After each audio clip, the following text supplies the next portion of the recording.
today, so feel free to ask about the materials only. Who wanna go first? Okay. So, could you explain to me the ACT part where it mentioned about the three stages, right? There's three Three stages. stages. Wait, three stages? Is it part of the hypothesis or like the The three different one. stages? I think it was. The what? I think it was in the last book. I think. I don't remember. No, I don't About think I the could. affection filter. The affection filter hypothesis is talking about how the condition, the mood of the learners actually affects the result of the learning. For example, like someone that learn it by force will not really understand it better, but like someone that learn it when they have a good mood will understand it better than the one that learn it by force. Like that. Okay, thank you. Next question. Do you know about the explicit and implicit? Explicit and implicit, yeah. No, Habib no, I actually. mean like my question is which one is the best one? The best one Yeah. between the two of it, Based on your opinion. based on my opinion. I think, yeah, I'm still. I don't know. Both of it have their own flaws. Like the implicit one, we talking about life. We're doing it live, right? We naturally, while the explicit one, at least we have the base of it. Like we know the grammars, etc. Like the rules. But still, I'm going to go with the implicit. Like, so there's. I want to ask about. You know that the other researcher didn't agree with Karasen because of the theories about I+1. Could you explain why they didn't agree with that? So I think it's, in my opinion, I'm going to follow with that.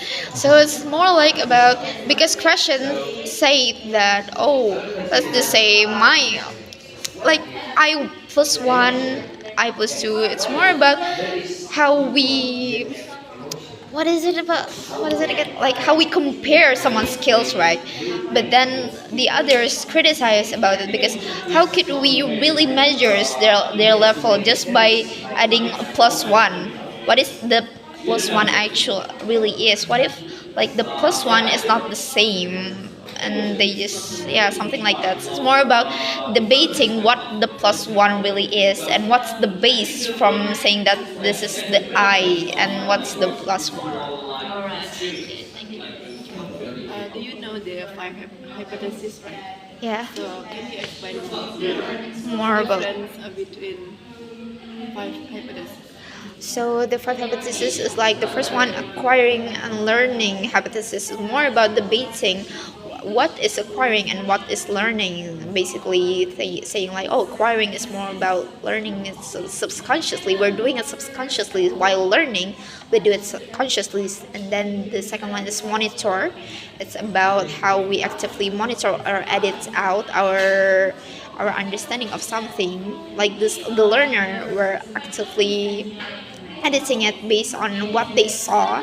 And then the wait and natural one, a natural hypothesis, it's talking about how everyone actually have their own natural ability to learn about language. And then the fourth one, the input, is talking about how wait we have debate about this earlier. So like input is more about how the input will affects the output and how everyone have their different input, but that's not like how we could really differentiate between others.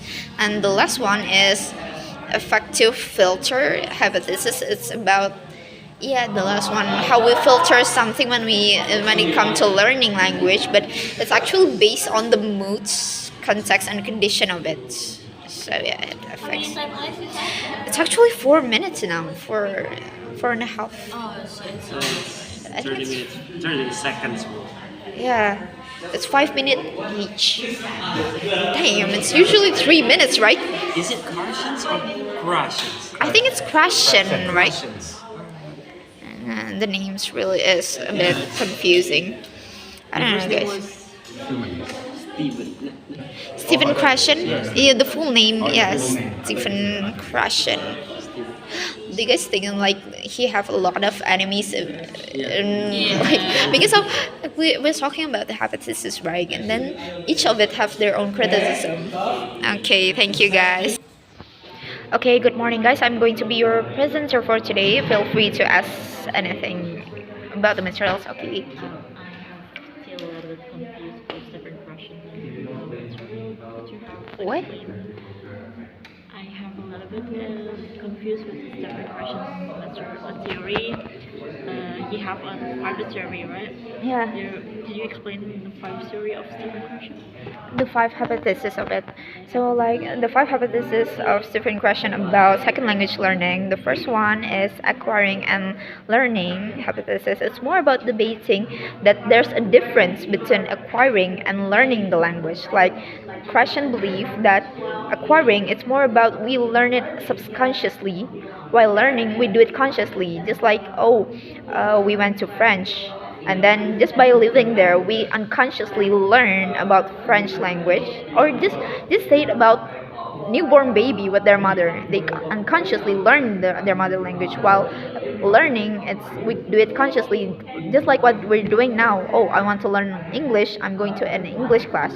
The second one is the monitor hypothesis. It's talking about a second language learner or language learner in general.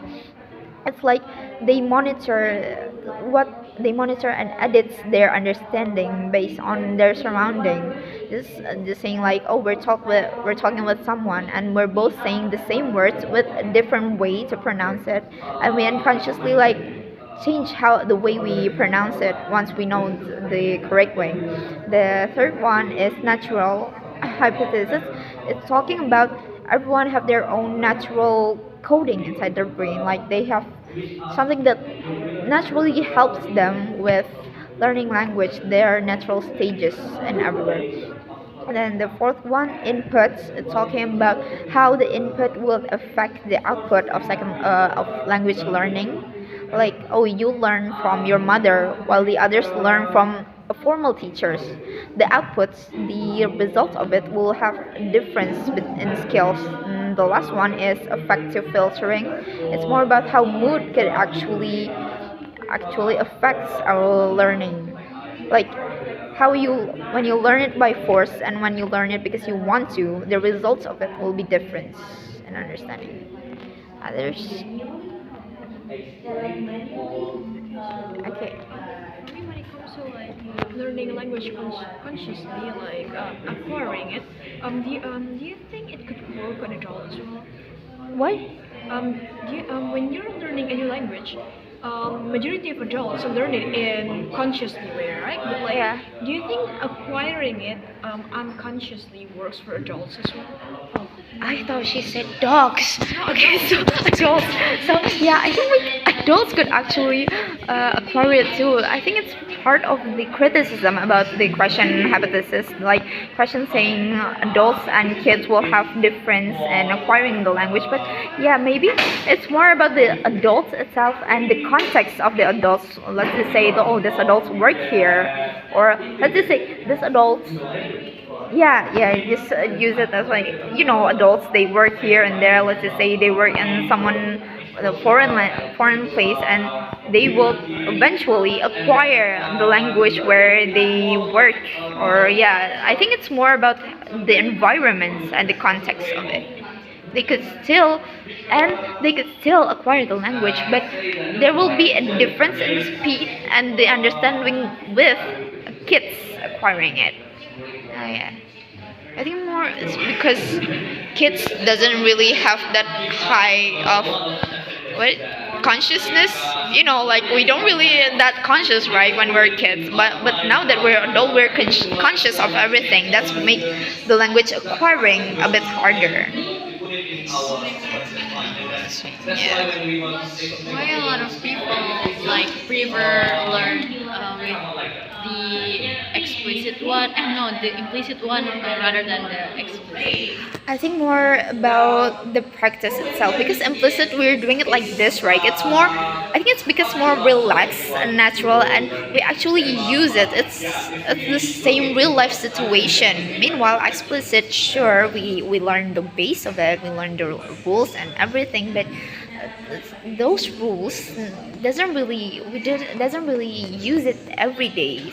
So the implicit one is more better. It's like more realistic probably because we do use it like that every day. For me, it's the natural order. The You natural. mentioned that we do have this kind of order in English, like the first one is ing and then Damn. Thank you guys. Okay, we'll restart. Okay, so good morning, guys. I will be your presenter for today. Feel free to ask anything about the materials. Who wanna go first? Okay. Can you explain about what is the natural order hypothesis and give an example? So the natural order hypothesis is actually question talking about that we as a human actually everyone have their own coding like when it comes to language learning it's actually natural inside our brains so it's not about how we learn it or something it's just that we already have it inside our brains and for the example is like yeah, and we talk about the natural orders of it. So I think it's because every baby have the same stage as from babbling, and then one words, two words, and a complete sentence. That's why they say, oh, we have a natural order when it comes to language learning. And the example, yeah, I think that's the example on newborn baby and how they acquire the language. So what do you think a teacher plays a role in natural order since they already have the Natural sense of it. I think it's related to the implicit and explicit things. Like teachers, they could be in both sides, but more into the explicit one, right? Because yes, we do already have the natural code to learn about language, but teacher helps to give the base to it. So more understanding on the base and help to like develop it correctly. So yeah, I think in my opinion, that's it. Okay. How can affective factors like stress can influence language learning? I think yeah, that's part of the affective filter hypothesis, right? So it's more about the mood of the learners. So let's just take a realistic examples, the colonialism era. Like some people learned, let's just say the Japanese era. Some people learn Japanese willingly because they thought, oh, I can make money with it. They learn it with ease, but some learn Japanese by force. That they hated it, so it's harder to be processed in their brains because they don't really like it. So yeah, it's this instinct. I think it could ties to the natural hypothesis as well that we already have this code inside our brain for learning language. Yeah, let's just say you learn better when you like the materials, right? Yeah, the same thing as that, I think. So what do you think for effective between learning and acquisition Acquiring. learning? For learners, I think both of us have its own flaws because acquiring it's happen unconsciously, right, subconsciously, but it will feel more natural.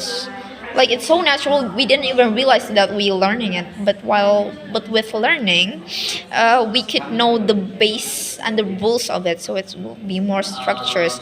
Sure, learning when it comes to learning, maybe it's not that much of the practice in real life, but yeah, but we're talking about my opinion here, right? Which one I fit more? I think I prefer learning more because let's just take an example. Tourists, that learns English by themselves just by YouTube because oh my house is close to this destination. I should just learn something to help promote it. It will be different from the local guide that actually learn how to do this kind of thing. See, there's the difference on it. Any other question? We still have like I don't know several seconds because it's 5 minutes each group, guys. Yes, ask about anything or debate about everything. Debate me, criticize me, anything. You guys think Russian have a lot of enemies? I mean, based on how each of its hypotheses have its own criticism. I just feel like he have a lot of enemies. Oh yeah.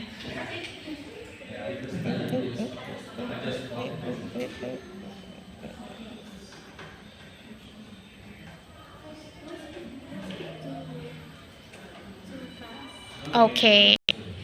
So good morning, guys. I will be your presenter for today, and feel free to ask anything about the materials. You want to go first? What is your understanding on the natural order? Hypothesis. Okay, so natural order hypothesis is talking about how everyone actually have this own instinct on when it comes to language learning, and we could see it, and we could see the example from the baby language learning stages. So the hypothesis itself came because they realized, oh, all babies around the world have this stage when it comes to language learning. So this thing must be natural for human beings, right? Like they start with mumbling, then one word, two words, and yeah, it's more about that actually.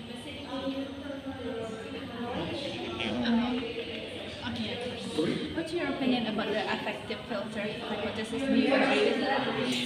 I think I kind of agree with that because affective filter hypothesis is talking about how the mood and the context affects how good the learners actually receive it, right? And I think, yeah, I agree with that. Let's just take the example of the colonialism era. Wow. I mean, like, bro, there's some people that learn.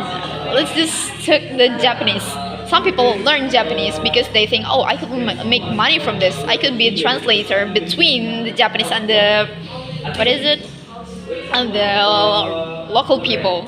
But some was forced to learn Japanese, and of course, the output or the result of it will be different. Like some, or maybe a more realistic example, like you learn better when you like the materials, right?